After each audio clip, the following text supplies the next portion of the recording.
What's good? What's good? What's good? What's good? We live. We live. We live. Real Reigns, RNS underscore live was good. I'm lit. You feel me? It's Real Reigns, RNS live, man. About to play some videos. We about to be lit, and that just is what it is. Now I got this Chinese food here, and I gotta make some posts. You know what I'm saying? So I'm about to do that real quick.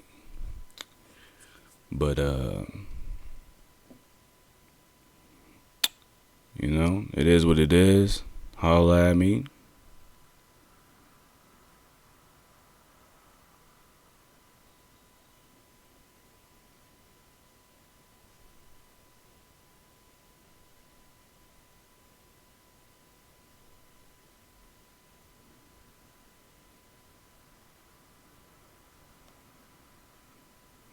I don't know. All right.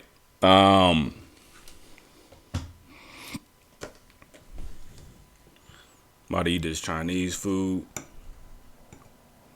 Who eats Chinese food for breakfast?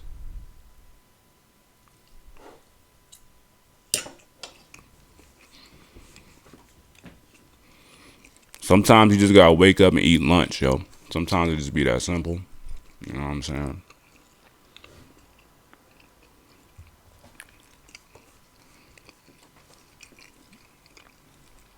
So,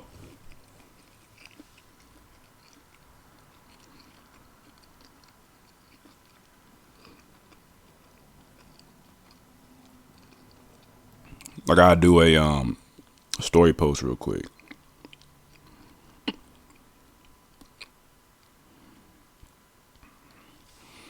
But I'm impressed with my YouTube channel, yo. I'm impressed with my YouTube channel. Um, you know, I started from vlogging, yo. Never thought I would have been a vlogger. Never thought about vlogging. Um, I decided, I took time. Stayed with my family. Took time, kept to myself, reassessed my life, tried to plan my future. And, that led me to wondering if people was, wondering what I was doing. You know what I'm saying? Everybody who knew me knew that I made music. I was making posts. I was creating brands. I was learning marketing. You know what I'm saying? Everybody who knew me pretty much knew I was doing that. So for me to step away, go back to my family, not really do much, not really say nothing, kind of just focus on myself, kind of figure out my next moves, and you know what I'm saying, try to make the best decisions. I figured, people probably gonna want to know what I'm doing, so I decided to vlog, and the idea was given to me, and I wasn't really turned on to it. I didn't really like the idea, you know what I'm saying. I've never really been a big talker, not in my opinion, you know what I'm saying, which is strange considering that I'm live talking, you feel me, but it just kind of is what it is, but I've always been a person who, like, if I have something to say, or if I think that there's something intelligent or something important that I want other people to know, like, I'll passionately say it, you know what I'm saying? So I'll have, like, I'm sure there's moments where, like, I'll go on rants and just talk my heart out whether you care or not, but it always feels important whenever that happens. But other than those specific instances, you know what I mean, however many times that has happened in my past, whoever remembers me to be someone who would do that, it wasn't like my most common personality, in my opinion. You know what I'm saying? I wasn't really the guy who was just talking in front of crowds, and the person who was just always talking, or ready to step up on the stage and try to talk to people and stuff like that. I was never really that person. So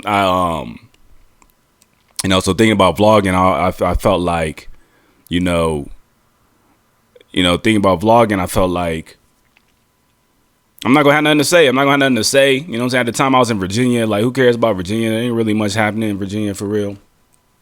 But I figured, there's not really a lot of places where you can see what's going on in Virginia. Like there's not like I don't really see people vlogging in Virginia, or I don't really see too much content in Virginia. So that's what kind of turned me on to it. I was like, you know what, I'm about to just see if I can just do cool stuff in Virginia and see what it turns into.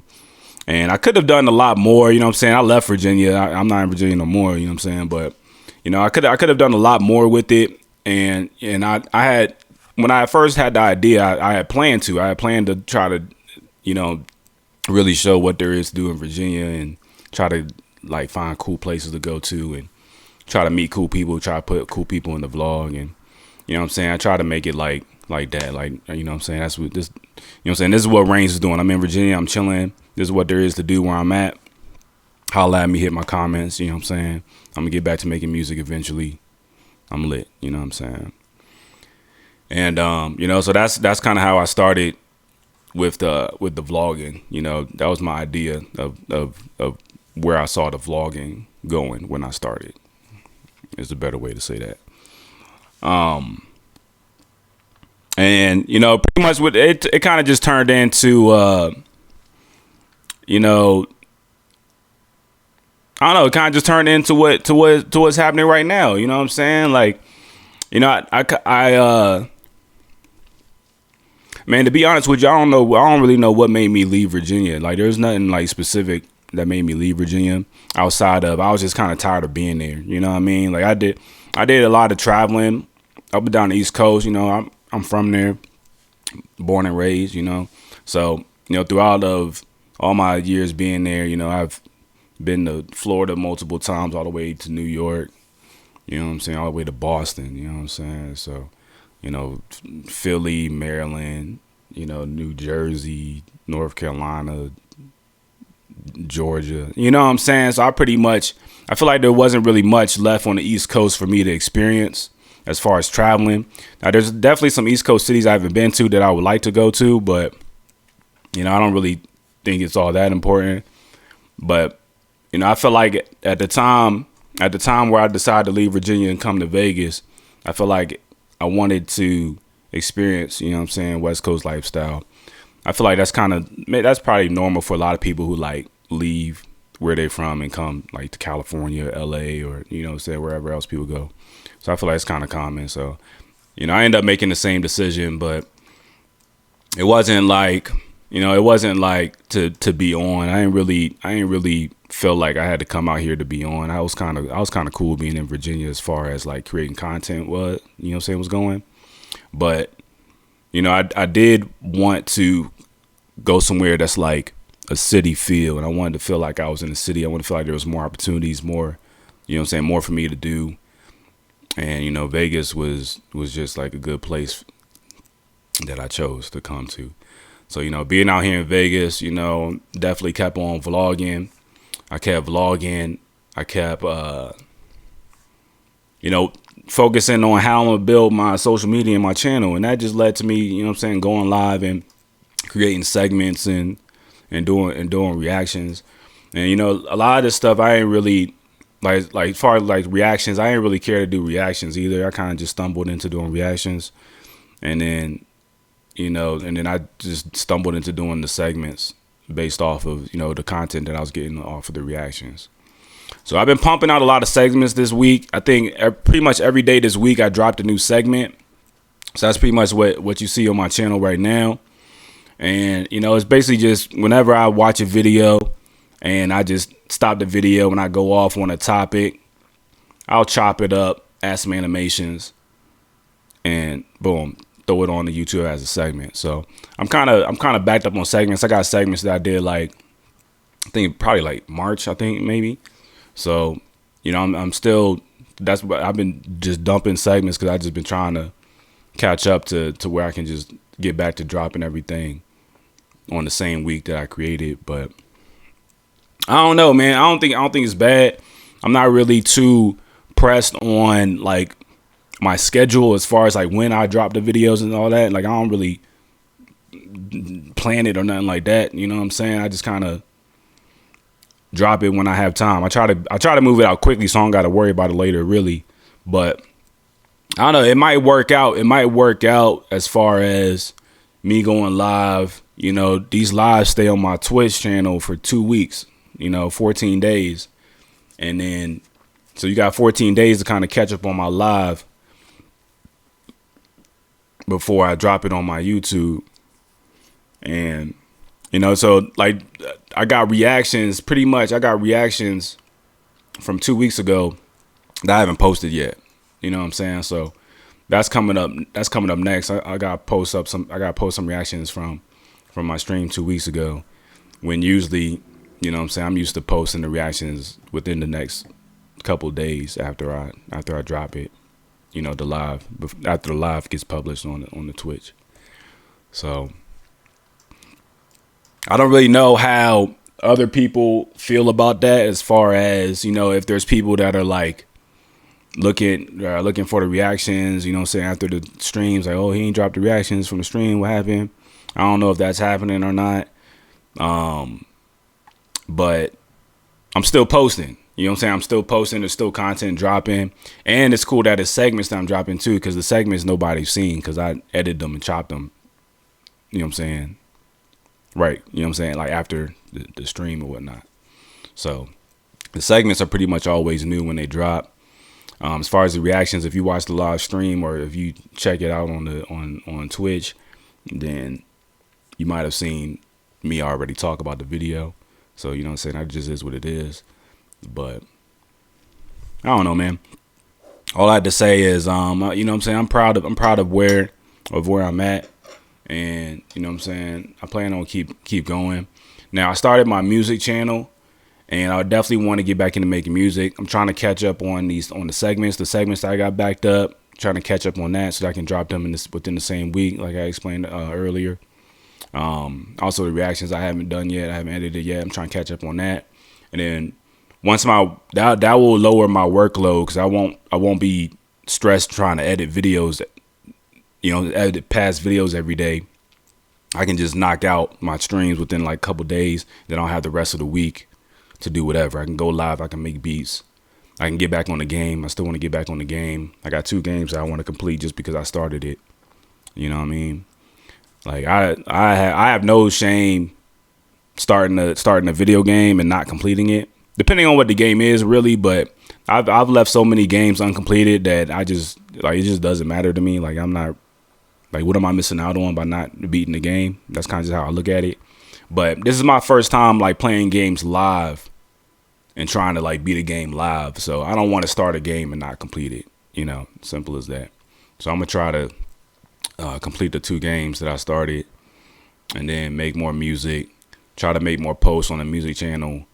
I definitely want to get out and shoot videos, not just vlogs, but actually like behind the camera, scripted videos. You know what I'm saying? That's kind of how I started. I definitely, like, when I first got into like multimedia, when I started with music. I started playing musical instruments. I think the piano was my first instrument. I don't remember. I can't remember if I played the piano. I'm pretty sure I played the piano before I joined my school orchestra. And I joined my school orchestra to get out of this music class because I ain't like my music teacher, and the only option was like orchestra or some other like home ec. I don't really remember what all the options were, but it was like electives, and I didn't like the other electives. So I went with the orchestra, and then I thought the cello was the coolest instrument because the bass, like the violin was too high pitched and uncomfortable, and like I ain't really mess with the violin all like that.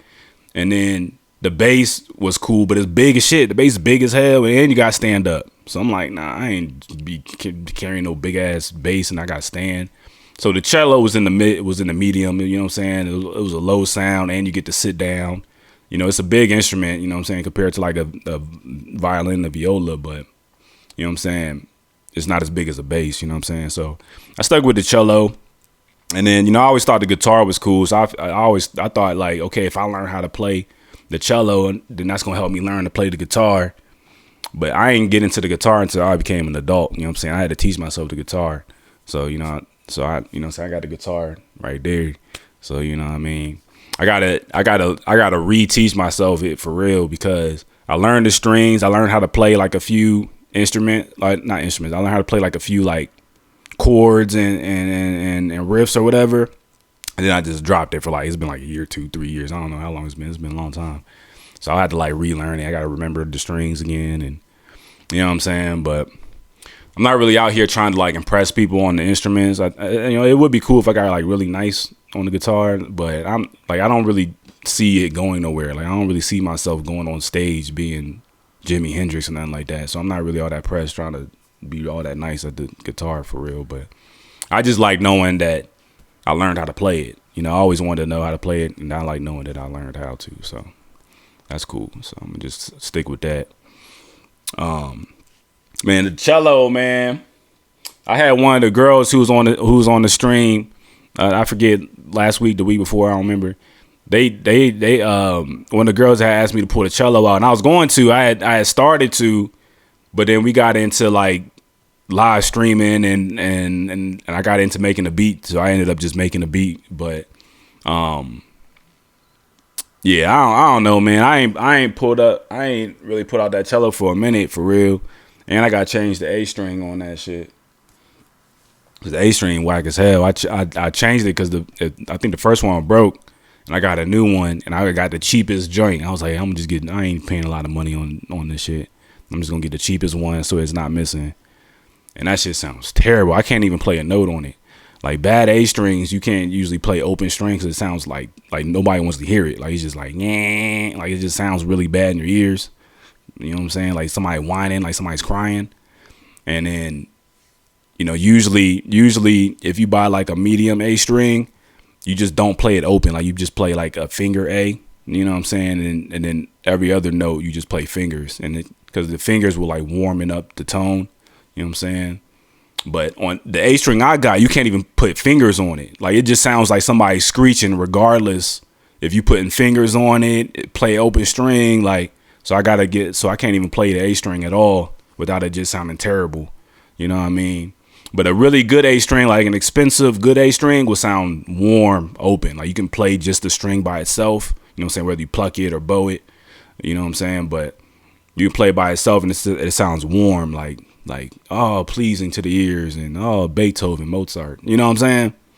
But so I ain't messed with that cello in a long time. I had to like remember the strings too. I had to remember the strings. Now with the cello, I started the cello when I was like elementary school. I think like 5th grade. I started the cello, and then I played all the way up to like I think 7th grade.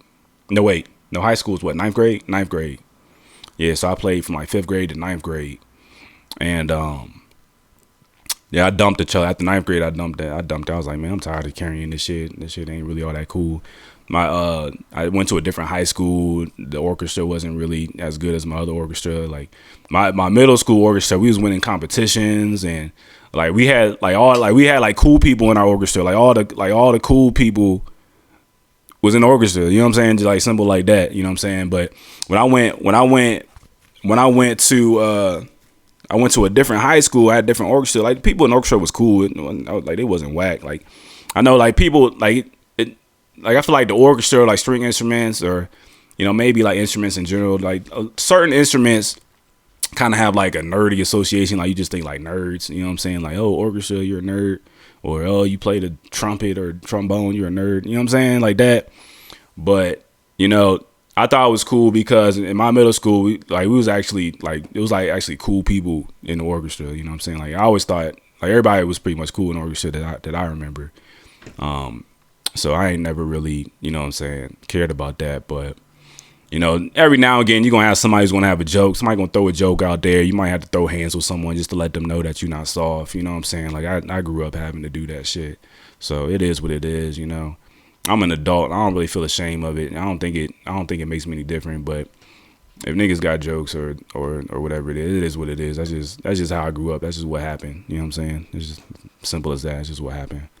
So You know, as far as like pulling it back out and playing it, you know what I'm saying? Like I might do it for myself one day. Like I had pulled it out when I was in Virginia. I pulled it out and played for myself just because I was bored as hell. I was just literally just bored as hell. I was like, I might just play my cello real quick.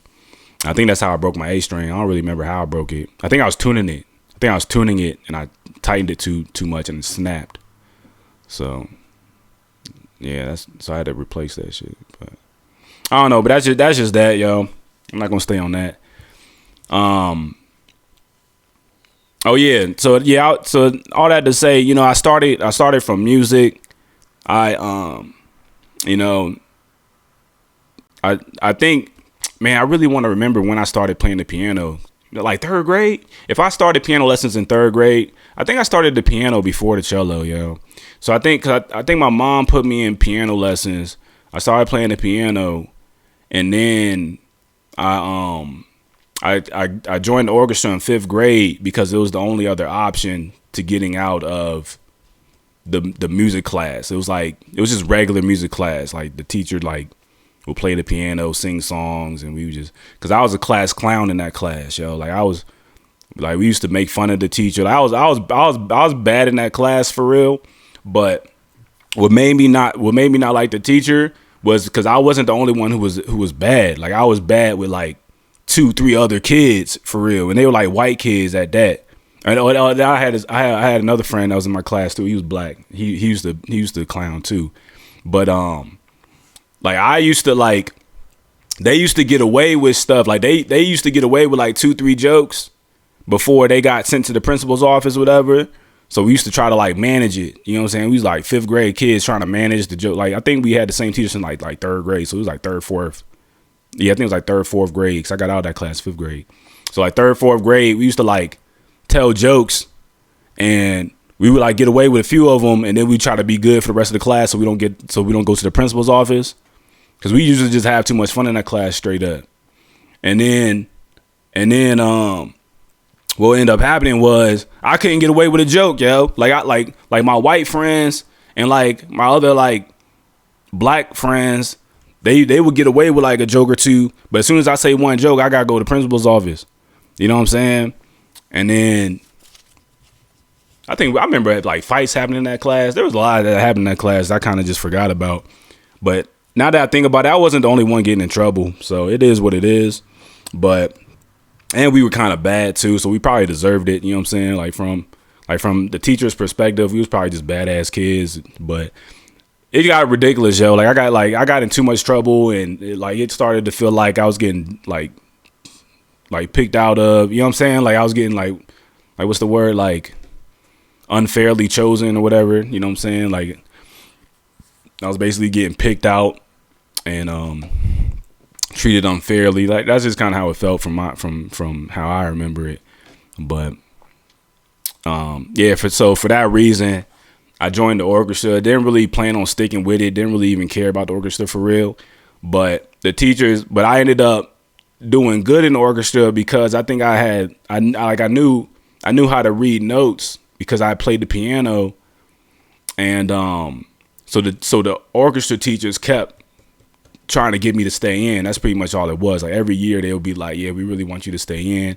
And I think I wanted to leave every year too. Like I kind of remember me wanting to leave every year because I just ain't like carrying the cello, and I didn't really think it was all that cool for real. Like I didn't join the orchestra thinking it was cool. Like I literally joined it to get out of my music class. You know what I'm saying? So, but I ended up liking it. You know what I'm saying? I ended up staying in, and then I started getting other people to join it because, you know, people didn't like the other electives. Like I think at one point we had to choose a music elective. So you either had to choose like the band, or I don't even know if we had a band as an option. I really don't remember. In middle school, I don't remember. But you either had to choose the orchestra or you had to choose chorus. You know what I'm saying? So there's a lot of people who's in the chorus trying to sing, you know what I'm saying, trying to hit high notes and whatnot. But for any of my friends who didn't want to like sing, I'd be like, yo, just join the orchestra. Yeah, you get to choose your instrument, boom, boom, boom. You can be in there with me. We gonna be chilling. We gonna be lit. You know what I'm saying? So people started joining the orchestra because I was like kind of recruiting them, and people didn't want to join the chorus because niggas ain't really want to sing. You know what I'm saying? So, or like there was people who was in the chorus who were getting in trouble for not singing. That was happening too. So they was getting in trouble for not singing, and then they was getting kicked out of the chorus, and they was getting sent to the principal's office. And I was like, look, you just join the orchestra. You don't even gotta sing. For real, you barely even gotta play your instrument. You know what I'm saying? You can just kind of pretend if you really want to. So, you know what I'm saying? I'm sure there was people in the orchestra who was pretending to play their instrument than a motherfucker for real. But I don't know, man. Looking back on it, man, that shit was good times, man. That's you know what I'm saying? That's memories that aren't coming back. You know what I'm saying? That's times that's not coming back, yo. So it is what it is. You know what I'm saying? So I stayed in it for a little while because I started to like it, and then I started being good at it, and then the orchestra started getting competitive. I think everybody, like other people, started getting good too. You know what I'm saying? Like people were competing for like first chair. Like first chair is like where you sit at. If you first chair, that basically lets everybody know that you're the best player. So people started competing for first chair and second chair and whatnot, and you know what I'm saying. So everybody started getting good, and we started winning competitions and whatnot. So it was cool for what it was. And then you know what I'm saying. Then I switched school. I went to a different high school, and then the orchestra wasn't really that good. It was small. I didn't really have fun playing. I was in a position where I had to make new friends, and I wasn't really having that good of a time or that easy of a time making new friends carrying the cello. You know what I'm saying? Because now I gotta put up with new jokes and I gotta fight new niggas, and now you know what I'm saying. So I'm like the new kid at this school with a cello, putting up with jokes and fighting niggas, and all I'm trying to do is relax and make friends and shit. So I had dropped the cello and shit, and then yeah. So yeah, I don't know. I'm just going down fucking memory lane for real. I just remembered a lot of shit I forgot about just thinking about all that for real. But yeah, so that's basically how I started, man. I started with music, and then I don't remember when I got my first video camera, man. I remember the video camera. It was a JVC video camera. I don't remember if I got it for Christmas. I don't remember if like my dad got it for me. I don't remember who got it for me or how I got it, but I had gotten a JVC camera. I just started shooting videos with like my friends and my cousins. We were just like copying like Star Trek and Star Wars and like James Bond, like whatever action movies we was just like copying the action movies. And then I had like friends in high school. We was like copying like fucking Paid in Full, and you know what I'm saying, and like Goodfellas and Scarface and shit like that. We was just copying gangster movies, and you know what I'm saying. We was using BB guns and like shoot each other with BB guns and like doing setups and whatnot and shooting it and making movies. Man, I wish I had those movies, those videos, because I definitely remember them Jones. I had put them all together, man. I had cut them up, chopped them. You know what I'm saying? I just had some cheap video software that I bought at fucking Best Buy. Shit came in a disc. It's not like how it is now where you can download it off the internet. You had to fucking buy that shit in the store and insert a disc and install it. You know what I'm saying? That shit was like $30. That shit was cheap as hell. That shit had limited tracks and whatnot, limited effects. But I had put the movie together, man. That was good times, man. That was good times. And then yeah, from there I just kept it going, man. I just knew that I wanted to do that same thing bigger and better. You know what I'm saying? So, you know, if it's up to me, man, you're gonna see Real Reigns making big films, man. If it's up to me, that's what's gonna be happening. But I'm not in no real rush to get there, yo. Like I feel like, you know, filmmaking is one of those things that you can do at any age. So, you know, like because I started with music and you know I grew up on hip hop. You know, so I started rap. I think I wrote my first rap in like 5th grade. Or it might have even been 3rd grade, yo. I think I made my first rap that actually made sense in 5th grade. But in 3rd grade, I made a rap and I was literally making up words. Like I thought rapping was making up words, because I ain't never knew what all the rappers were saying. And then I was listening to Mace and he was like saying like in the la la, the goo goo and the gaga and shit like that. So I was literally like creating words like moo moo, the mom and the me. And I remember I even showed my sister. I was like, yo, I made this rap. And she was cracking up. Like my sister older than me, you know what I'm saying? Like she 5 years older than me. So she was damn near a teenager listening to me talking about some goo goo gaga and the me and the ma. I made a rap. You know what I'm saying? So she cracking up at me, looking at me crazy, like, nah, you gotta actually use words, nigga. Like, she even like explained the words to me. I was like, nah, you ain't got. I was like, Mace don't use words. Mace make up his words. She was like, nah, look. She broke down his lyrics. We like printed out the lyrics from the internet, all that. So you know what I'm saying. So that got me starting rapping. And I think like 5th grade, I made like my first actual rap.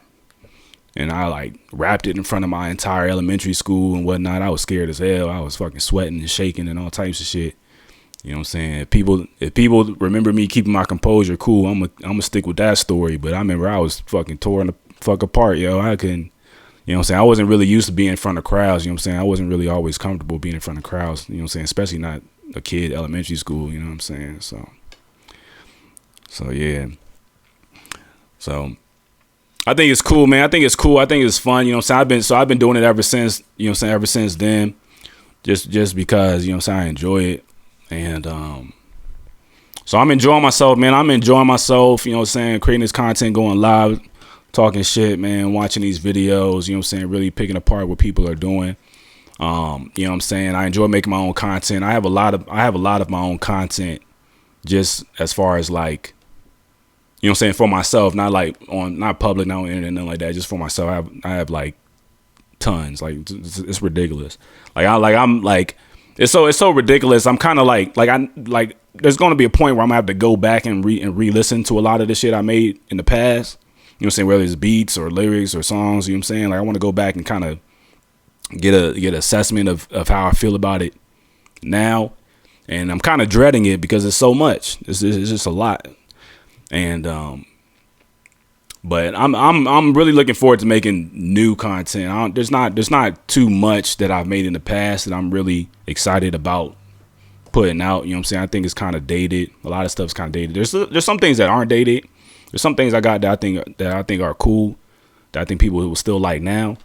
But it might need to be updated a little bit. I might need to, you know what I'm saying, add a little more effects to the beats and maybe some like switch up some more drums, you know, simple shit like that. Maybe change the lyrics up a little bit. I don't know, but it's so much that I'm not really. I feel like I'm going to. Well, nah. I'll put it like this. I'm looking forward to it because I'm interested in what I will find out and what I will learn. You know what I'm saying? Kind of have like a new, modern perspective on like old music I made, but I don't see myself enjoying it for some reason. I don't know why. Because I think I kind of already know I don't like it. I think that's probably why I don't really see myself enjoying it. But it's not like the reason I don't like it isn't because I don't think it's good. But the reason I don't like it is because I know I have to like edit it. You know what I'm saying? I already know that I'm gonna have to make changes to it. And what I'm not really looking forward to is like, I don't like the amount of thinking that goes in to making a song when you know as much as me. You know what I'm saying? Like I don't really like, that's just what it is, you know what I'm saying? But like basically what I mean by that is like, you know, when I was younger learning how to make beats and like when I was like just starting, like I was excited to like do new stuff just to do it, you know, like I was excited to just do it, you know what I'm saying? Like, yeah, like this is cool because I'm doing it, and that's the only reason, like, you know what I'm saying? But now just doing it isn't enough. Now I got to think about marketing it and what I'm saying and how I'm saying it and who else is saying it and how their career went and you know what I'm saying, and who's going to like it, who's not going to like it, what tones should I use, what instruments, what frequencies sound better, like what's like, there's so much because I've learned so much. I have to like applying everything I learned becomes more of like a strategic project than just like a creative expression. You know what I'm saying? Like I'm not just like free-mindedly creating the music I want. Like, you know what I'm saying? Like when I make beats live and when I just don't care and I just go with whatever I feel, then it feels like that. But when it comes down to like my music channel and posting stuff and trying to like, you know what I'm saying, and trying to like position my music in a way to where people will like it, enjoy it, and want to listen to it and play it back, then that's when I start having to like, it starts to become a mental process and it starts to become a little strategic, and I gotta like, it starts to feel like math, you know what I'm saying, versus just like art, you know what I'm saying. But I'm looking forward into keeping it art, you know what I'm saying. I'm looking forward into, that's why I'm really excited about creating new stuff, because you know what I'm saying, I'm looking forward into using what I know to making decisions moving forward, instead of like applying decisions and remaking what I already made in the past, you know what I'm saying. But I don't know, man. I mean, it feels a little bit like it doesn't matter, honestly, you know what I'm saying. Like I honestly feel like it doesn't matter, but it's just something that I know that I want to do, that I'm going to do. That's probably going to end up feeling more like work than just fun, you know what I'm saying. Straight like that. It's going to end up feeling like work than just fun, but it's something to look forward to, you know what I'm saying. I got the music channel, you know what I'm saying. I'm definitely going hard on the music channel, you know what I mean. Like, it just is what it is, you know what I'm saying. It's my experiences, whether, you know what I'm saying, whether people know it or not, whether people want to recognize it or not. It really is just my experiences, things I've been through, things I've learned, you know what I'm saying. I've been through a lot, I've learned through a lot. I'm happy to be where I'm at. And, you know, I think it's worth remembering, straight up, just like that. I think what I've been through, what I've learned is worth remembering. And, you know, you know, saying, creating the content, putting it out as artistic expression, and making it available for other people to see, judge, and enjoy. I think that's a cool way to leave memories that I can easily go back to when I want to, you know what I'm saying. So that's what I'm looking forward to as far as creating content in the future. And then vlogging, you know what I'm saying. So, you know, I came up off of music. I got a camera, started shooting videos, started like actually try to like remake films and try to and when I mean remake them, like I try to like, I use the concepts that I like from specific films, and then I try to like apply my own thing to it. So it was always creative. Like I wasn't like one-to-one remaking stuff, but I used to always take like a theme of something I liked. Like I remember I went to Universal Studios with my family, and we did like this Star Trek production ride or whatever. It pretty much was just like a Star Trek production. They literally take your family and produce you on a Star Trek set, and they give you the video and you take it home. That's literally what it was. It's not a ride or nothing like that, but you get to learn what it's like to act and produce. So that's the whole point. And you know, I thought it was funny because I'm the youngest in my family. I got one sister, my mom and dad at that time, you know what I'm saying. I got a stepbrother now, you know what I'm saying. My family changed, but at that time, you know what I'm saying, one older sister. I was the youngest. Mom, dad. They made me. I think we all took turns being the captain, but I remember they made me the captain, and I don't remember how old I was. I was young. I was like maybe like 5, 6, 7, like around there. And I was like the captain, and I was just doing what they told me. I was just saying what they told me to say. And I remember I was just saying like fire. I was just like pointing like fire, telling them to shoot the bad guys, whatever not. And I remade that with my cousin, with my younger cousin. So, you know what I'm saying? It was at my grandma's house. I had my camera, and I basically just had him sitting like my grandfather's office chair in this little computer room. And I basically just remade the same joint with him. And then I just like added a whole mission. Like we used to like take my granddad's cassette tapes and pretend they were guns. And then we would like run around the house and do missions, and I would like give my cousins missions, like, yeah, you gotta go into the room. Like we used to like take stuff from my grandma. Like we used to take the newspaper from my grandma without her seeing, and then we try to put it back without her seeing. Like that was like the mission we would do. And then yeah, so it was just funny. I would try to like shoot it on camera. So it was just like funny stuff like that. And I don't have those videos no more, man. Kind of makes me a little bit sad when I think about it, because I would definitely like to play them videos back and watch them. So there's a lot of stuff I don't have that I made when I was younger. So I'm really big on like keeping everything I make now, because I always, it's special, man. It's special when you go back and just like watch stuff, watch your memories and stuff. You know what I'm saying? Social media is allowing people to do that.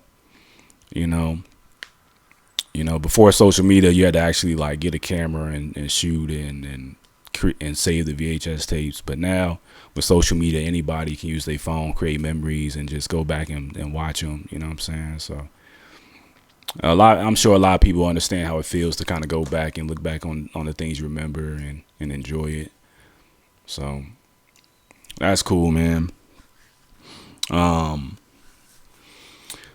So yeah, man. So all that, man. So now I'm just vlogging, doing these lives, yo, and I'm creating a music channel now. I feel like, you know what I'm saying? I feel like I enjoy making the music. I think I'm gonna enjoy building my music channel. I'm looking forward to that. I'm looking forward to seeing what kind of feedback I get. But if I don't put a lot of emphasis on the feedback. I try not to stress it, because, if I know it's good, then I might think you weird for not thinking it's good straight up, unless you got a good reason, you know what I'm saying, that you can explain. But if you can't explain why, then I might just think you weird if I already know it's good. So that just is what it is. But, obviously everything that I think is good, it's not, everybody else is not going to think it's good. So, I don't think that all the time, but there's specific things that's just like, there's no way people can't think this is good, or I might just be confused. Maybe it's just something I don't know, you know what I'm saying? But, that will happen. So I'm trying to have that with everything I put out. I'm trying to feel like that. I'm trying to feel like, yo, it won't even make sense if people don't like this. You know what I'm saying? That's kind of how I want to be with my music. But what's on my music channel now, you know what I'm saying, KORNS Range, you feel me? I don't really feel like pulling it up. I kind of like, I don't put too much attention onto it, because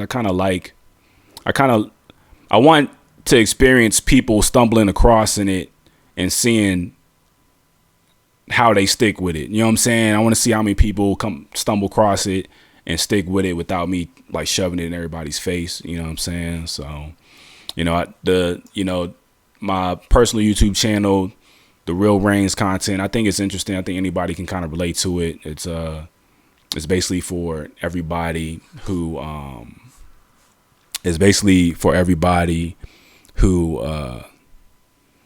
you know what I'm saying, wants to relate to what's happening. You know what I'm saying? Just watching other people's videos. I'll probably get into watching new artists. I'm kind of leaning towards watching new artists instead of just sticking with artists I like and know. But you know what I'm saying, maybe even put new artists on if they want me to watch their videos. You know what I'm saying? I might be interested in doing that. But I don't really market my content too much. I just share it on my social media and just leave it like that. If I get into marketing, like showing new artists and promoting new artists, then maybe I'll put more marketing effort in those videos, you know what I'm saying, to help boost new artists. So that's just something to think about. But as far as my music channel, I think I like that it kind of just stands alone on its own. I want it to be all music. If people stumble across it, they like it and they stick with it, that lets me know that it's good. You know what I'm saying? It lets me know that people agree that it's good. The stuff that's on there right now, I just dropped some freestyles on there. I just wanted to put something up there so it wouldn't stay blank for too long, because I don't really have a date on when I'm going to focus on it completely. But until I do, there's something. There's, you know what I'm saying, there's something versus nothing. And it just is what it is. It's not really nothing that I'm like all that excited about. It's just stuff I decided to do spare of the moment, and then I posted it. Simple as that. So I definitely want to create some projects that will take more planning, more time. Instead of freestyling my tracks, I want to get back to writing. I started writing. I used to keep notebooks. I used to write. And then I started freestyling and recording, you know what I'm saying, Jay-Z style, you know what I'm saying. Jay-Z is the icon for, you know what I'm saying, being a rapper who made songs without writing, you know what I'm saying. So I've been doing that ever since, you know what I'm saying, ever since I built my recording studio, for real. I've been doing that. I kind of stopped writing and was just freestyling bars, you know what I'm saying, on the spot. Just I would just record a bar, stop, think about it, record another bar, and just leave it like that, play it back.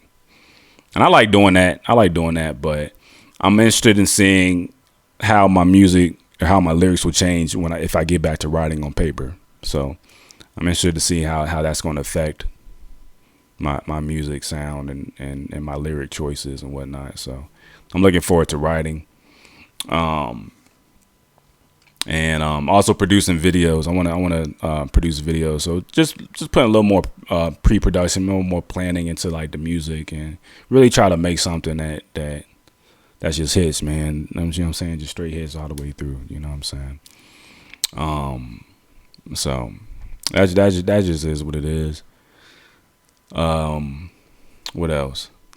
Oh yeah, and then when I feel like, you know what I'm saying,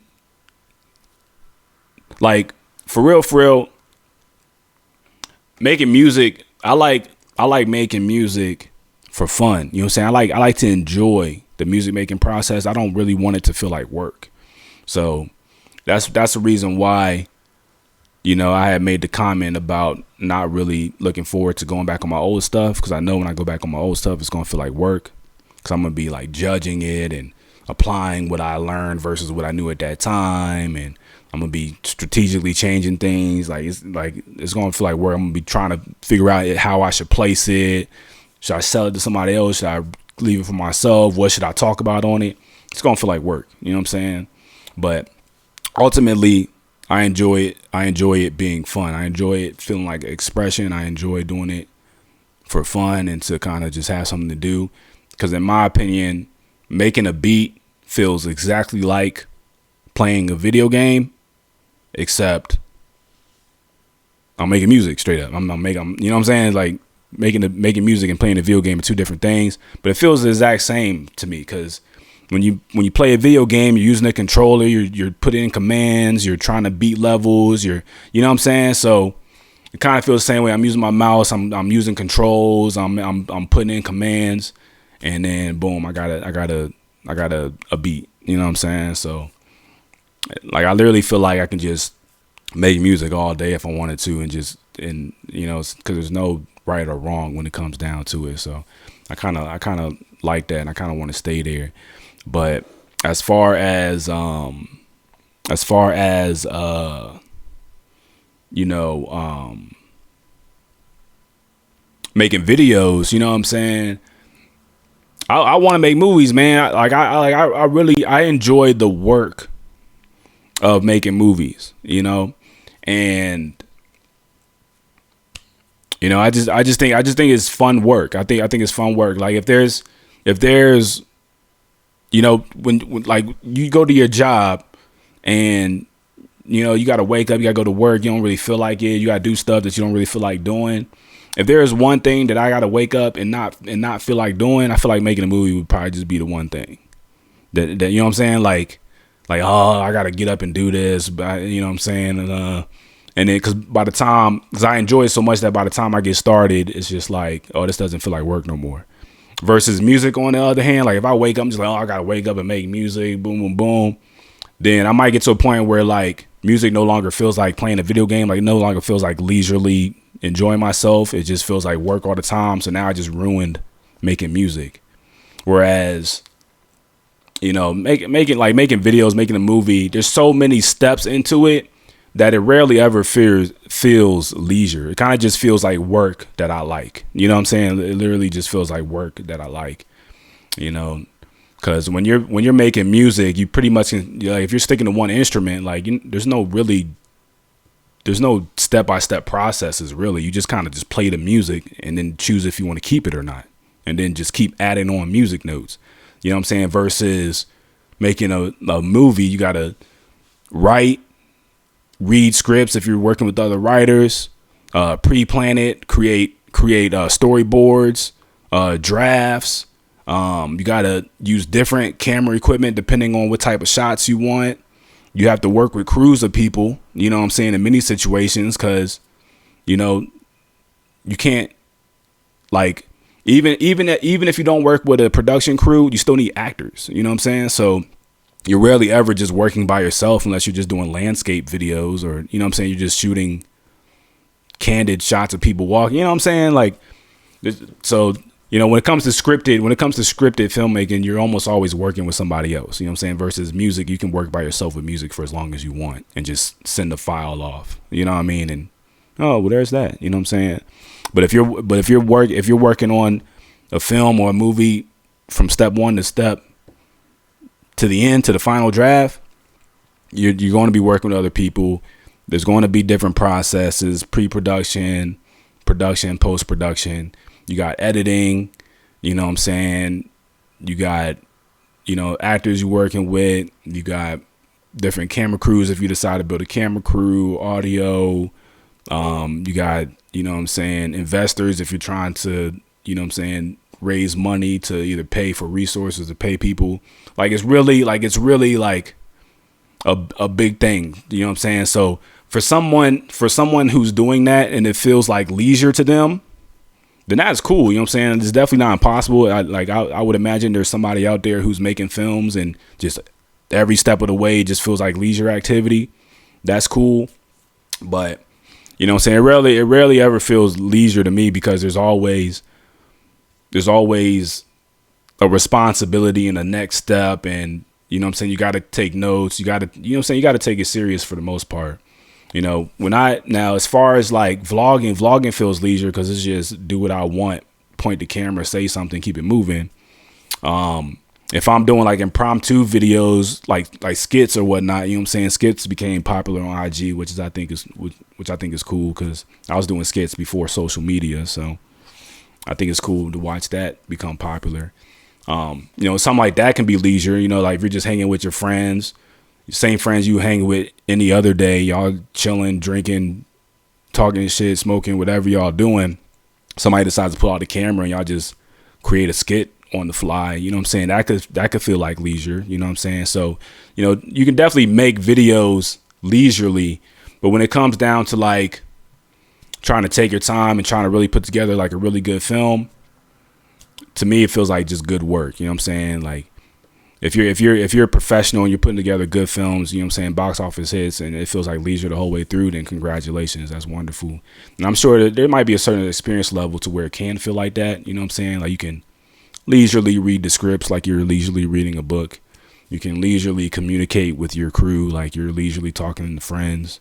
You can leisurely, you know what I'm saying, shoot the actors and direct the actors like you're, you know what I'm saying, directing impromptu skits with your pals. You know what I'm saying? Like you can leisurely edit the videos like you're leisurely editing vlog footage for your friends and family. You know what I'm saying? You can leisurely show up at the opening, you know what I'm saying, viewing like you're going out on a date to a movie theater. You know what I'm saying? So I'm sure there's a leisure way to complete each process, but I don't know.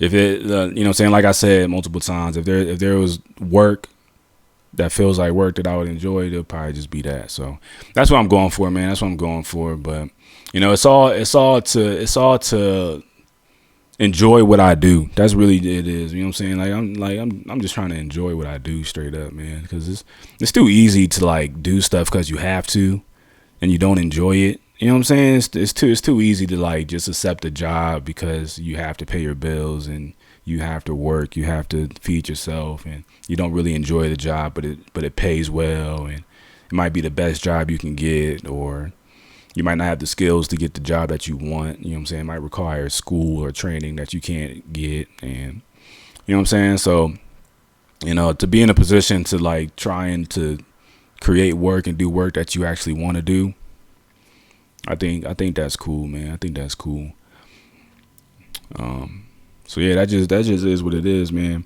Another thing I like about making films too is that it changes. You know what I'm saying? I like that there's different processes. You don't get just stuck doing the same thing. You know what I'm saying? Like one of the things I don't like about the jobs I've had in the past is just doing the same thing every day, man. Just doing the same thing every day. Like the most I look forward to with jobs I had in the past was talking to new people. That's about it. But every conversation you have with a new person, a new person, whether it's a client, a customer, or whoever, it's not always guaranteed to be pleasurable. You know what I'm saying? It could be arguments, it could be problems. You got to resolve it for them. You got to solve all their problems. You got to make them feel good about a company that's not doing what they want, even though you can't really do nothing about it. You got to tell people that they can't get specifically what they paid for because of the terms and conditions. You know what I'm saying? So it's not always like a pleasant conversation. You know what I mean? And then you got to do that every day, and it never changes. There's never a switch up.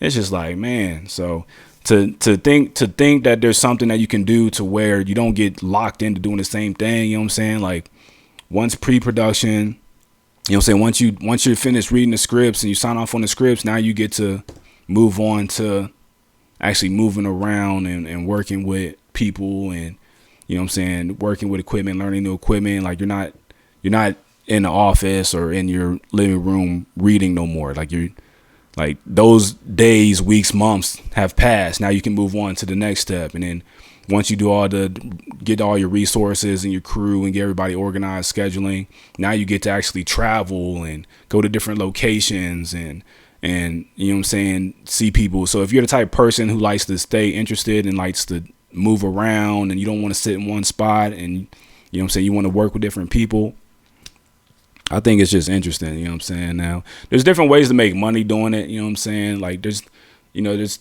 not the same as like filing an application at a grocery store and getting a job and going through an interview process, getting a job. You know what I'm saying? It's not always like that. You know, I'm sure there's certain positions that are, but you know, if you're interested in the creative process of making a film, a lot of times you got to create it for yourself. You know what I'm saying? And try to find ways of getting your foot in the door versus just filling out an application. You know, I'm sure there is a way you can fill out an application and just you know what I'm saying, roll right in. But you know, I'm sure it's competitive. I'm sure it's competitive if that's it. I don't imagine just anybody can just fill out an application and now you're just working on the next box office film. You know what I'm saying? Make sure you show up on time. But it's not impossible. Definitely not impossible. It's usually more possible through like production crews. Like you probably fill out an application to join a production crew, and then that production company or whatever gets a contract to work on the film, and you know, and then there's like contractual things that might keep it from being the experience that you might think it is. But you know, it is what it is. So you know, I like doing it on my own. For those reasons, I like doing it on my own. I'm interested in the process of doing it on my own. I'm looking forward to doing it on my own.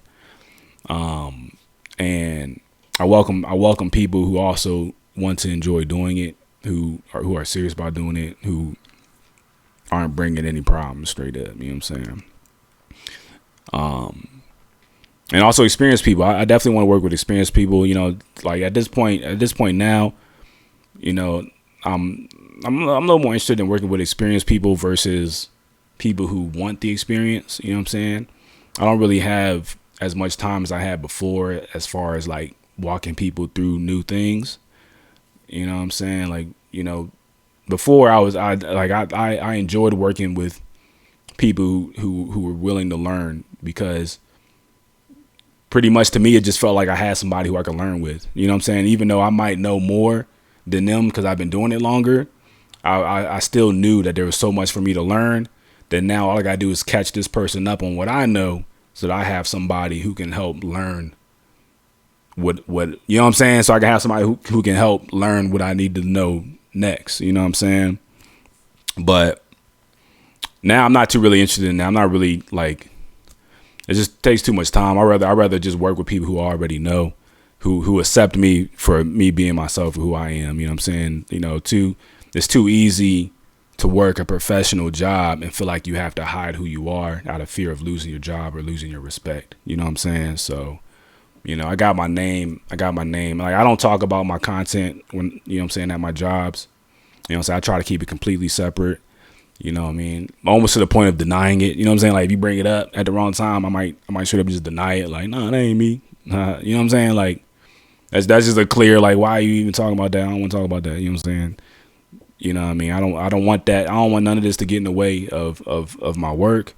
But at the same time, You know, it's really as clear as like I'm not hiding. You know what I'm saying? Like that. Like this is who I am. You know what I mean? I'm not out here trying to attack nobody or ruin nobody's situation or try to. You know what I'm saying? I'm not out here like targeting nobody, victimizing people or nothing like that. I'm just trying to relax, be myself, and just, you know what I'm saying, meet who I can in the world to build the life I want, straight up. You know what I'm saying? I just want to meet who I can in the world to build the life that I want so that I can enjoy my life. You know what I mean? Because to me, that's what life is about, man. I think life is about enjoying it, because if you're not enjoying your life, why are you alive? You know what I'm saying? Now, for people who aren't enjoying their lives, don't go out and do nothing to yourself. You know what I'm saying? There's definitely reasons to keep moving forward if you're not really enjoying yourself. Now, because, you know, I don't enjoy myself every day. Shit, you know what I'm saying? My days be feeling terrible, straight up. You know what I'm saying? But, you know, it's important to move forward, man. Because I think it's, you know what I'm saying, I think there's something to learn, man. There's something to learn by waiting for the next day. You know, even if it's not what you want, you know, at least you got something. You know what I'm saying? So it is what it is. But if you're building, you know what I'm saying, I encourage people to try to build something for themselves. If they feel like they're not enjoying their life, or they're not enjoying themselves, to try to build something. And as long as you feel like what you're building is better than having nothing, then keep building it. Even if it's not working out the way you expect, just keep building it. You know what I'm saying? You know, because if you're not building that, then you're gonna have nothing. So unless you believe that having nothing is better, keep building it. You know. So yeah, that's what I'm doing, man. I'm building these channels, man. I'm building myself, man. I'm building this content. And then I don't like talking about this, but I've been doing enough research that I guess it's a better time now than ever to talk about it. And that's DJing, you know, DJing. I think I'm gonna get into DJing. Now, when I say I'm gonna get into DJing, like, am I going to DJ weddings? I don't know. I gotta create a wedding playlist. You know what I'm saying? Now I'm not really trying to be like, I want to DJ my own content straight up. Like, I enjoy going to festivals. You know, I got the EDC vlog up. That wasn't my first festival. I've been to multiple festivals before then. And I just wasn't vlogging at the time. I wasn't vlogging at the time when I went to my previous festivals. But EDC was the biggest one I've been to. I know Coachella's big. Haven't been there. Lollapalooza is also a big popular festival. I haven't been there either. So, you know, I might look forward to doing that in the future. But my whole thing is like this, man. I got this content. I'm about to start. I got some brands that that I'm about to build. And I'm getting into DJing. So, like, knowing all that, like, I don't want to pay for no ticket to go to no damn festival, yo. Like, I don't want to pay a 3-day general admission ticket no more, man. Because I feel like I don't have to. If I play my cards right, I shouldn't have to pay a 3-day general admission ticket straight like that. Because there's either going to be one or two ways I'm going to get in there. I'll either, like, get a booth and try to make some money and try to push one of my brands, or I'm going to try to DJ. I'm going to try to DJ and DJ my content, DJ my music. Now, I don't have a set. I don't have the music. But, like, if I really wanted to grind out, I could create a set in 48 hours. Like, you know what I'm saying? Like, it's just that simple. Like, just make whatever. Like, I have the music. Like, I have the music. I don't even have to make new music, really. If I really want to, I can just go to the music I already have and create a set straight like that. But I'd rather take my time and like really do it well. You know what I'm saying? I don't want to create a set in 24 hours. You know what I'm saying? I don't want to create a set in 3 hours. You know what I mean? And just like, well, I guess I'll just play this. Fuck it. You know what I'm saying? I'd rather just like do it good and have like my brand set up, have my music channel, try to like, you know what I'm saying, get people onto my, you know what I'm saying, to subscribe to my social media, you know what I'm saying? Do it professional. I'm trying to do it like big. I'm trying not skip any steps, you know what I mean? I'm not trying to, what's the word? cross any curves. I can't. What's the phrase, yo? I can't even think of like common phrases no more. But basically, I'm not trying to skip no steps. I'm not trying to cut no lines or whatever the phrase is. I'm trying to do it like the professional, correct way. The way, you know what I'm saying? I'm trying to have everything you see the biggest DJs have. You know what I'm saying? I'm trying to be right up there, neck and neck. What's good, my peer? Yeah, we lit. You know, I'm here. You know what I'm saying? Congratulations, you was here years before me, but now I'm here too. You know what I'm saying? Like straight like that. So I'm looking forward to that, man. So yeah, so I've been doing research, and you know, I know how to DJ. I had DJ equipment in high school. It was my brother's equipment, and I think his dad gave it to him. At least that's what I was told. But the shit was in our crib, and that's just what it was. He didn't use it. I didn't really use it either. But you know, he didn't use it, so he basically just let me have it. You know what I'm saying? He basically just was like, I don't use that shit. You do whatever you want with it. And I ended up giving it to my partner. You know what I'm saying? My friend I've known since elementary school. He was on the vlog with me. You know what I'm saying? I call him DJ Tragedy. You know what I'm saying? Tragedy Official. You know what I'm saying? Shout out. You know what I'm saying? Follow him on IG.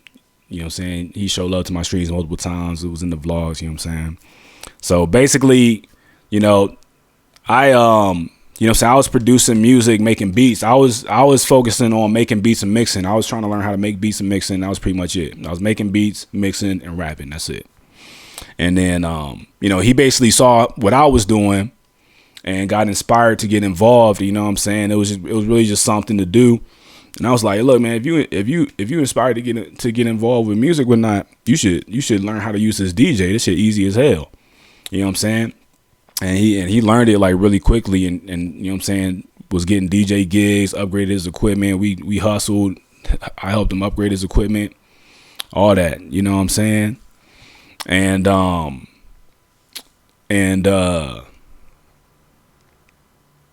know what I'm saying? So that's basically my experience DJing is kind of through him, you know what I'm saying? Helping him learn how to DJ taught me straight up how to DJ, you know what I'm saying? But I never really focused on it. I kind of just learned it enough to kind of learn it with him, and then I kind of just let him kind of run with it. And then I just always just knew enough to kind of just have the conversation with him in case he ever had any questions or, you know what I'm saying, wanted any feedback, straight like that. So for me to like think about getting my own DJ equipment and focus on it, it's new. It's completely new to me. But I do know how to do it. I know how to use the software. I know the concepts. I know the routing. I know everything. It's just a matter of me owning my own equipment, me creating my own set, and me getting comfortable with it to where I don't feel like I have to relearn stuff that I should already know. You know what I'm saying? So I'm looking forward to that. And I mean, I think it's gonna be cool, man. I think it's gonna be cool. I don't really know what to expect straight up because I really just want my set to go hard. That's pretty much just it. And yeah, I mean that's pretty much just it, man. And like making beats live, you know, is also something new to me. So I definitely want to keep doing that because I just think it's cool. I think it's fun. It's a fun way to come out with beats and just have content out. So I'm going to keep making beats live, you know what I'm saying? And also I think it's cool that people can see how I'm making the beats, you know what I'm saying? They can copy, imitate, learn what they want from it. And, you know what I'm saying? Get their software, try to make beats themselves. I don't think there's nothing wrong with that. I like inspiring people to do stuff, you know what I'm saying? I think that's cool.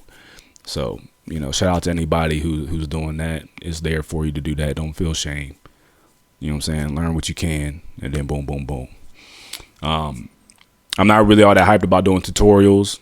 I don't feel like I'm doing too much. I'm creating too much to be trying to structure myself to like do instructional videos and tutorials. So if I even do that, that's probably something that's like down the line, like 5 years. You know what I'm saying? Like, oh, I feel old as shit. What am I gonna do? Fuck you, tutorials. You know what I'm saying? Like, I don't know. I haven't really thought about it. I'm not all that excited to do that. So don't look forward to it straight up. But if you're interested enough to kind of just watch what I'm doing and kind of figure it out on your own, maybe do a little bit of research, there's a lot to learn just by watching what I'm doing. You know what I'm saying? So that's just available to you.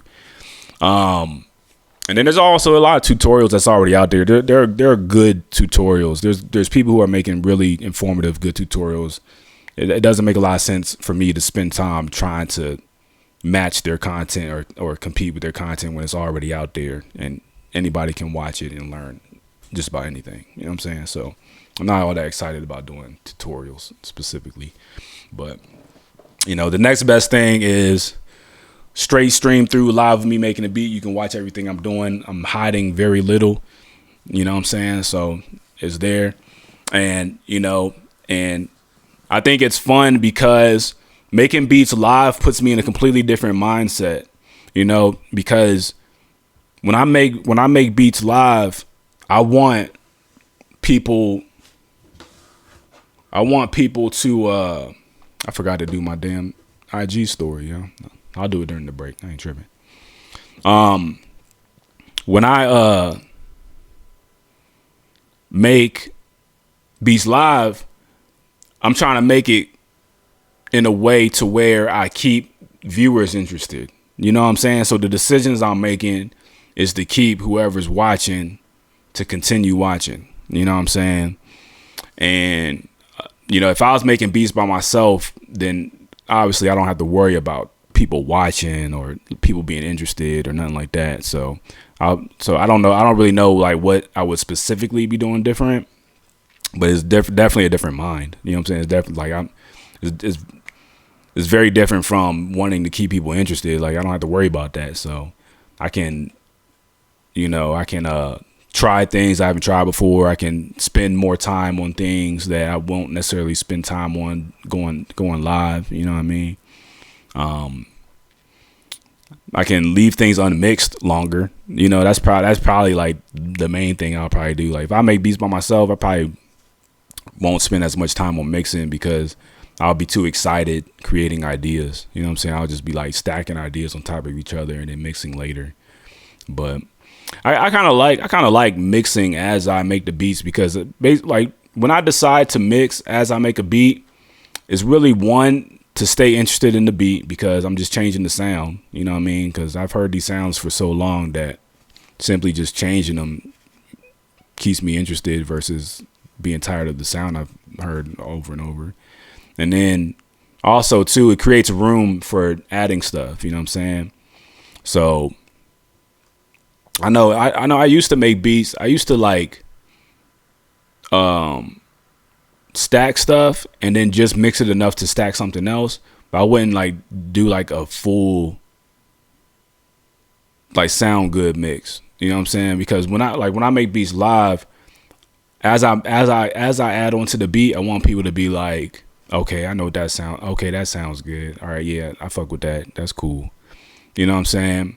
Versus when I make beats by myself, it's like I'll just mix this later. You know what I'm saying? Like I'm just gonna stack everything so that I kind of know what direction I'm going. Then I'll just go back and mix it all later.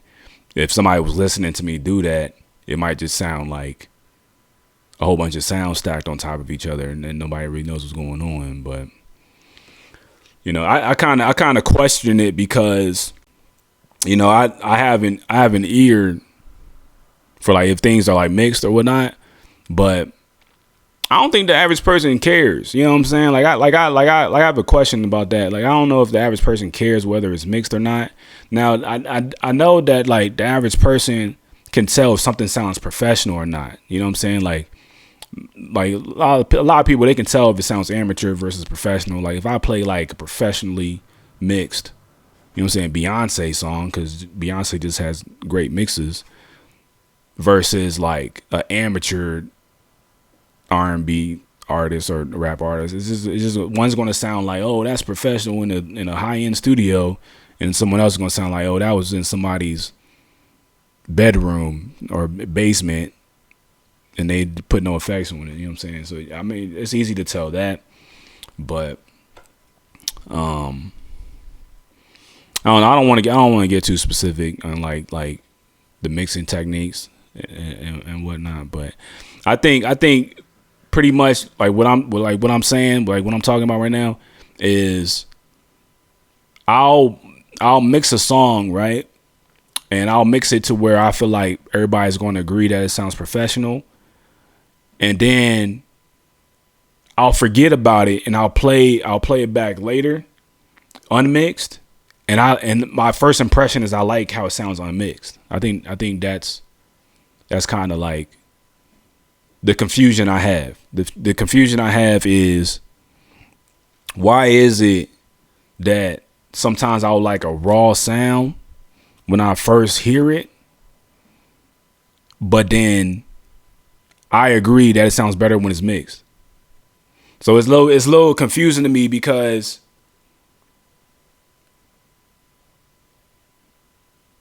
which one do I choose? You know what I'm saying? Do I how do you choose when to keep it raw versus when to mix it straight like that? You know what I'm saying? Like, I kind of already know the answer, to be honest with you. But the thing with me is, when I keep a mix raw, I get annoyed by the sound. Like, I can't play it for too long. But when I mix it, I can play it longer. So that's usually how I make the decisions when I mix. I try to mix it to where it doesn't sound annoying and you can listen to it for a long time, versus keeping it raw. You know, especially when you're making a beat, because, you know what I'm saying, I'm going like hour, 30 minutes, hour, 2-3 hours in, and I'm hearing the same raw ass sound banging in my ears. I'm gonna be tired of hearing that shit. I'm gonna want to turn that shit off. You know what I'm saying? So I think that's just the difference. But the thing that's interesting is, when I hear other people's music and they have raw sounds, I'm like, dang, this shit go hard. This shit sound raw. Like, I'll specifically like it because it sounds raw and it doesn't sound overly mixed. But it'll still have like a professional mastering touch to it. Like, it'll still sound like professionally mastered, but the mix itself will be raw. And you know, I think the question is, how long does that music last? That's the question, because I know that I appreciate it for being raw, but at the same time, I'm not going to want to keep that song on repeat for too long, because the raw sound might hurt my ears. Like, I might literally just need a break from it. You know what I'm saying? And that'll happen too. Like, I'll take breaks from listening to hip hop specifically because I'm just tired of hearing the same drums over and over. I'm tired of hearing the same 808 and hi-hats and shit. So I'll take a break from listening to it. And then when I go back to it, it's like, it feels like a girlfriend I haven't seen in a long time. You know what I'm saying? It's like, dang, you know, I missed you. You know what I'm saying? Welcome home. You know what I mean? So that just is what it is. But and then, you know what I'm saying, like, as far as like creating genres, I've always been big on like wanting to create other genres, because I just think it's cool. You know what I'm saying? Coming from the orchestra, you know, so I play classical music in the orchestra, so, you know, I don't think it should be much of a surprise that I might want to jump a genre every now and then. You know what I mean? But, you know what I'm saying, especially going to EDC and whatnot. You know what I'm saying? Electronic music, but, you know, a lot of cool electronic music is turning into trap, but there's a lot of cool electronic songs that I like that aren't trap. That's not trap electronic. You know what I'm saying? But you know, I just you know, like you know, popular music, rock and roll. Like, I mean, there's certain genres that I don't really stick on to. I don't really listen to at all, or if I do, I'll listen to it specifically for a specific reason. Like rock and roll, like I'll listen to rock and roll like for like cool riffs. Like I like cool riffs on rock and roll. I guess that's normal, but there's a lot of rock and roll that's not cool riffs. You know what I'm saying? So, you know, I guess, you know, whoever likes rock and roll is gonna listen to that. But, you know, and then pop music, I just like to see what I'll listen to pop music just to see what they're doing. You know, pop music always changes, so I just like to kind of keep up on what's happening with pop music or whatnot. I don't know what other genres are there. So I don't really listen to country music, but I feel like country music might be good for like their lyrics. You know what I'm saying? Country music usually has interesting songs, like as far as lyrics or whatnot, you know. So if you want like creative lyric ideas, you can listen to a country song. But I think it's really cool that hip hop is is including other genres, you know, like R&R is one example, is like the Go Hard, you know what I'm saying, Go Hard country. Sounds like Go Hard country hip hop, really, you know what I'm saying? You know what I'm saying? Lil Nas X, you know what I'm saying, he came out with the country pop, but you know what I'm saying, he went, you know what I'm saying, he went gay straight up, so I don't really pay attention to what he's doing too much. But I think it's cool, man. I think it's cool. I you know, I like watching it. I like seeing where it goes. I don't think it's whack at all, you know, but when it comes down to, like, you know what I'm saying, raw, go hard hip hop, you know, it's just one of those things that's just like, you know, how long is it gonna go on? You know what I'm saying? Is it forever? Is raw, uncut, go hard hip hop just is it just a forever thing? Are we just locked in forever? You know what I'm saying? It's just going, you know, like, I don't think there's nothing wrong with that at all. You know what I mean? But, you know, there's definitely going to be changes to it. New generations are going to do different things to it, so it's cool to see how it changes. But I think it's just awesome, man. I think it's awesome, man. I think, like, you know, what I see now, what I notice now that I liked, what I like about, you know what I'm saying, hip hop, you know what I'm saying, is the syncopations are changing. It's becoming more complex, you know, like, you know, hi-hat patterns definitely is a big major change and improvement that we haven't gone away from, you know what I'm saying? Like, early 2000s 90 hip hop didn't have the hi-hats that we have today, you know what I'm saying? So that's definitely one major thing that's different, you know. 808s, there's definitely 808s that we have today that we didn't have early 90s or early 2000s and 90s, you know what I'm saying? So 808s is a big thing. What else? The mixing is way different too, but you kind of have to know about mixing to kind of recognize it. But all in all, it just sounds a little bit different. It just kind of sits in your ears different, you know. Early 2000s 90 hip hop was more like fat, like early 2000 hip hop hits was like fat sounds, and it was about making the sounds fat and filling the spectrum and making it bop and bounce, you know what I'm saying? 90s hip hop was more about like fat raw sounds. And then now today's hip hop is thin, you know what I'm saying? The sounds are thin as hell. You know what I'm saying? Like, the strings are thin and low as hell, all the way in the back. Voices are big as fuck. You know what I'm saying? Voices just sit on, you know what I'm saying? Like, the rapper's voice just sits large as hell on the mix, and all the instruments are far away in the back and small as shit. And then the 808 is just fucking thick as fuck. You know what I'm saying?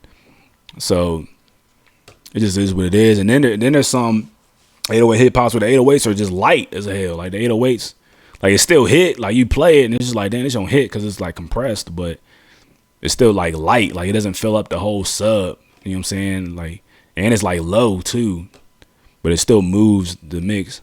But I'm not gonna get too deep into that. You know what I'm saying? I don't know how many audio files watch my shit. You know, I don't know how many people who know what the fuck I'm talking about is watching my shit, for real. For people who don't know, they probably just like, what, like, who cares? Who knows about that and shit? I know about it, but you know, it is what it is. So,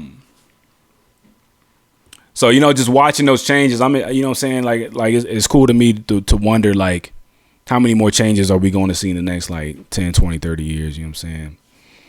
Like, what are the new changes? And then I kind of see myself as being a part of that process straight up, you know what I mean? But, you know, once upon a time, I'll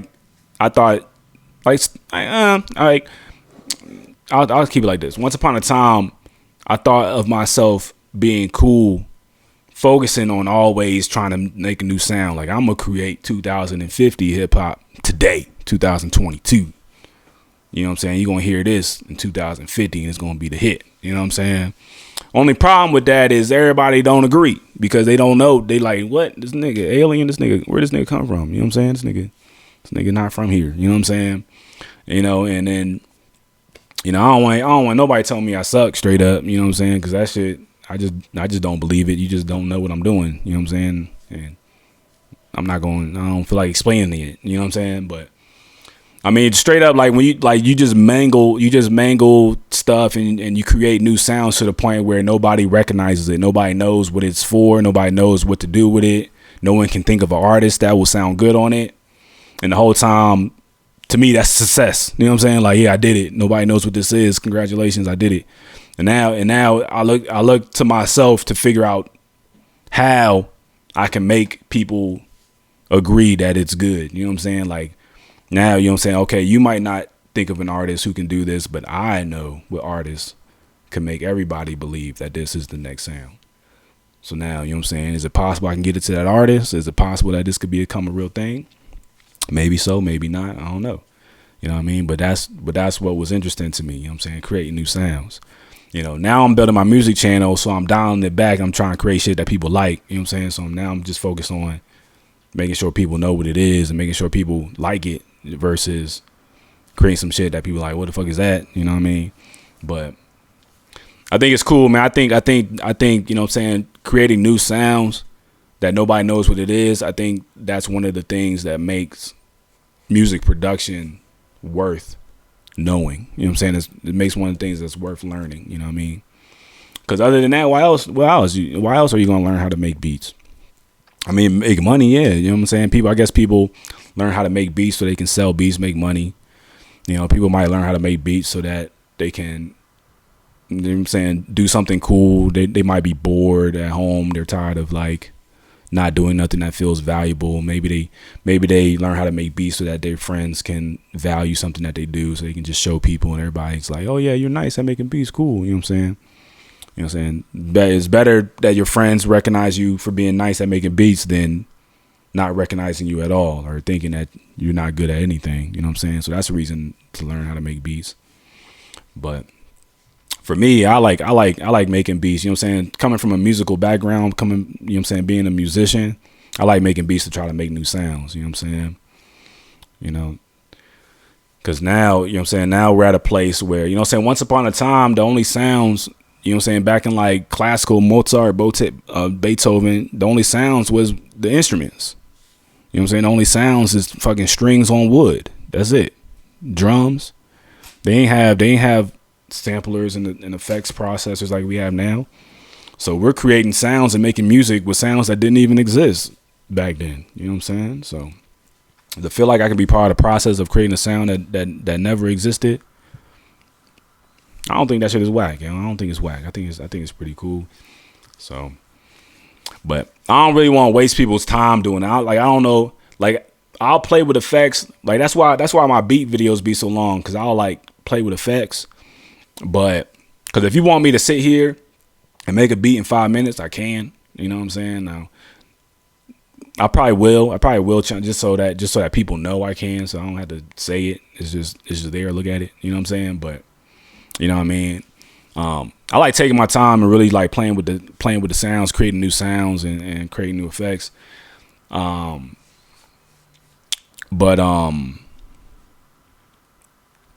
know, a lot of things. Another thing too, man. Like sometimes another thing that I like to do is when I make beats, I like sticking with things that don't work.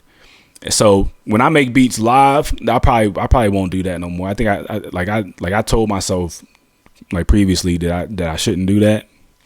So I probably won't. You know what I mean? If I do, then that's just what I decided to do at that time. But like overall, it's probably a good idea I don't do that, because people probably just not gonna know what I'm doing. But really, like, you know, by sticking with what I know won't work is how you create new shit straight up. Because if you stick with what works, then you're just gonna be making beats that work. You're gonna be making beats that people like. But there's nothing wrong with that. I think that's cool. You know what I'm saying? But once you already know what works, it's so easy to do that it almost starts to get boring. You know what I'm saying? Like, just like, I'm gonna just play these 3 keys over and over for the rest of my life. You know what I'm saying? Like, that shit gets boring. But you know, when you do stuff that's just like, I don't know if this is gonna work, or this shit sounds terrible. You know what I'm saying? Like, start with what sounds bad. Like, keep what sounds bad. Like, if that shit sounds awful, keep it, and then add effects, switch it up. You know what I'm saying? Chop it, reverse, do whatever you can to make that sound good, and then boom, you just created something new. You know what I'm saying? So for anybody who cares, for anybody who wants to like try to make new sounds, that's how you do it. Do something that sounds bad and then change it until it sounds good, and then boom, you just made something new. Congratulations. You know. But I had a partner, man. I had a partner who, you know what I'm saying, he got really good at making beats because, in my opinion, I always thought he was good at making beats because, one, he was good at finding samples, you know what I'm saying? And then two, he would always drop effects. He used to use effects presets. And that's one of the things I didn't do. I didn't like using effect presets because I specifically wanted to learn how to mix. That was one of the first things that I was trying to do in high school. When I was making beats in high school, I tried, like, I used like instruments that I knew, like strings. Like, I didn't really use synths a lot. I didn't really care to use synths too much, even though I did. Like, I have a lot of beats with synths, but for the most part, I used to like using strings and horns and like live drums. And then I would try to like mix them to where I could like stack as many strings and horns on top of each other and make them do whatever I want. That was my focus. That was my goal. And I made it. I'm there now. You know what I'm saying? I feel like I've been there for a long time, but definitely, like, I feel like I can put anything on top of anything and mix it in. You know what I'm saying? Which I'm very proud of, because yeah, I remember when I started and I didn't know how to do that. You know what I'm saying? Straight like that. I remember when I didn't know how to. So knowing how to, I'm happy. And it was the reason why I didn't like using effects presets, because I didn't know how to use the damn effects. If I don't know how to mix, then why am I even gonna put the effects on there? You know what I'm saying? Because I can't change it. Pretty much simple as that. Like, I don't know what the knobs, like at the time, like I didn't really know what the knobs did, and like when you're learning about music and like making beats, like a lot of it you have to learn through experience, because you have to like train your ears. Like, you have to kind of like learn how it sounds in different environments. You have to know exactly how the sound's changing and then how it changes on different plugins, because every new plugin has a different knob and a different name for the knob. You know what I'm saying? So there's no real way to know how you're changing the sound. You know what I'm saying? I gotta make sure my camera's still on. All right, bet. There's no real way to know how you're changing the sound unless you take the time to know how sounds are able to be changed overall. You know what I'm saying? So I didn't like using effects presets, because I just didn't like having a bunch of effects on my channel that I didn't know how to alter, and I don't know what the knobs do, and I can't change it. And then there's like specific things I wanted to do. Like, I already knew there's specific things I wanted to do that I couldn't do because I didn't know what the knobs did. You know what I'm saying? Like for the longest, I didn't know how to use the compressor. You know what I'm saying? So that's a big thing. Learning how to use the compressor is very important. And, you know what I'm saying? Like, the EQ was easy. You know what I'm saying? The EQ is like one of the easiest things to learn. And then what else did I learn? And then the delay, you know what I'm saying? So like the EQ and delay was easy. But when you mix with just the EQ and delay, you're not going to really be able to stack everything on top of each other, because really all you're doing is chipping away at the sound and making it just sound thinner. So you'll just have a bunch of thin sounds all jumbled in. Like, you have to learn how to use the compressor in order to really know how to move things around. And then like you have to learn how to use the reverb to keep things from sounding muddy and mucky. You know what I'm saying? So I had a partner who used to just throw on effects presets, and I feel like there was times where he thought I was weird for not doing it. But the thing that I learned was, you know what I'm saying, like, you know what I'm saying, from him throwing on effects presets, he was always creating new sounds. And I was just like, dang, yo, like, these don't sound good. You know what I'm saying? That's what made all his beats good, because all the sounds were different, and he was like creating new sounds. But he didn't know how to mix it, you know what I'm saying? And he always looked to me to mix it, and I didn't know how to mix it because I didn't know how to use the different effects he dropped in. He dropping in random effects. And I'm just like, I ain't even know this. I ain't even know the program had this effect. I don't know how to use this shit. You know what I'm saying? So his Jones used to just be interesting and unmixed in the motherfucker. You know what I'm saying? But now, I know how to use the effects. So now I can pretty much just mix anything in. Like you can send me trash and I can pretty much just mix anything in together. You know what I'm saying? So I'm proud of that. I think if I would have got too comfortable using, well, I don't know. I don't really know, man, because I feel like if I would have got too comfortable using effects presets before I actually learned how to use the effects, I think I just would have overwhelmed myself. I think that's really just all it would have been. Like I would have just been overwhelmed by all the effects I'm using and not knowing how to use them, not knowing how to use them, and trying to figure out where to start.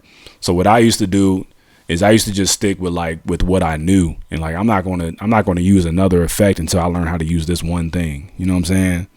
So until I know every button on this delay, and until I know every button on this reverb, and until I know how to effectively use this compressor, I'm not adding no phaser. I'm not adding no flanger. I'm not adding no, you know what I'm saying? Because when you start using phasers and flangers, like I'll be wanting to control how the frequency moves. Like why is this shit shifting to the left at that part? I want that shit to go to the right at that part. I want that shit to go up at that part. And you know what I'm saying? So it was like specific things that I didn't like not having control of. But I don't know, man. But yeah, so that's me talking for a long time.